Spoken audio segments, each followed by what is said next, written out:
So, President Trump, I think he was in town today. He loves the cameras, and everything's going good for him right until, there's some journalists that aren't controlled by the Las Vegas media complex that start asking some tough questions. You've got Lombardo changing the date that Paddock checked into the hotel.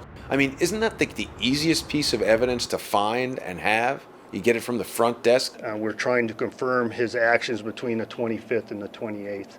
I'm under the belief that he was not occupying the room between those days. We've got independent reporters who are doing their own detective work and actually are in physical possession of receipts saying he was there the 25th. A Mandalay Bay employee leaked that to a reporter who challenged the police, who mumbled and stumbled. Receipts that have been obtained from the valet security system. Ma'am, that's not how we conduct this service, okay? If I'm presented with a question... Timeline changed?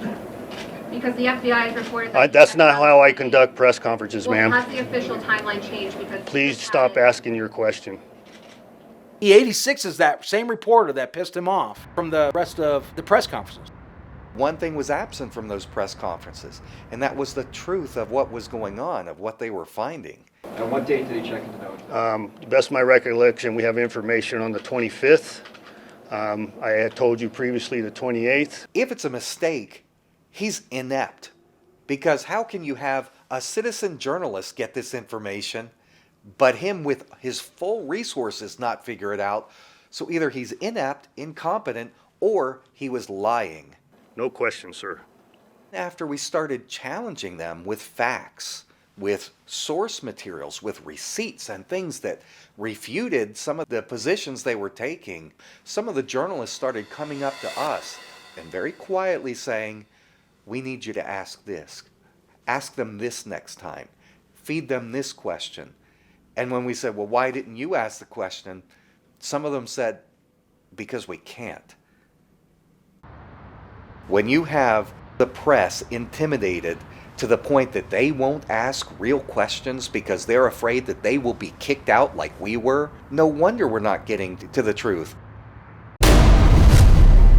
We are talking about the largest mass shooting in the history of the United States. This is a crazed lunatic. My brother just killed 58 people. My dad was on the 10 most wanted FBI list. We're not normal people. Steve gambled $1.6 million at the Mandalay in the week before he did this. He was really angry with the gaming industry.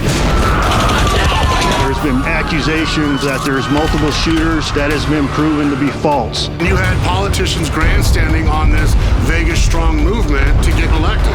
Vegas Strong. I'm turning tragedy into opportunity. It was an election year, and it was camera time for Lombardo and his friends. I want to thank Sheriff Lombardo for your leadership. I'm getting FaceTime every day. Almost every press conference, you saw one figure, and that was Steve Sisolak, using this as a springboard for his political campaign. He used the tragedy to get elected. While the hashtag Vegas Strong campaign raised over $10 million, less than $20,000 were distributed to the victims in the first 5 months. We want those records released. If they came out and said what really happened, I think they're afraid of a period of time where people say it's not safe to go to Vegas. And nothing happens in Las Vegas without the ring of a cash register.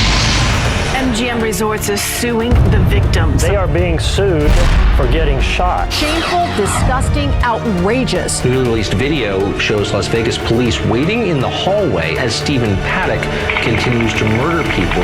Oh my God. Lives could have been saved if they would have taken action. They were fibbing the whole time about being such big heroes. They were hiding in the hallway. I asked them, are you stupid or are you incompetent? Please stop asking your question. You hear officers directly saying, turn your cameras off. I'm telling you right now, there's more than one shooter.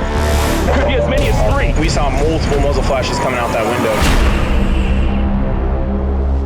There is no conspiracy. Can't trust it! Yeah, can't trust it!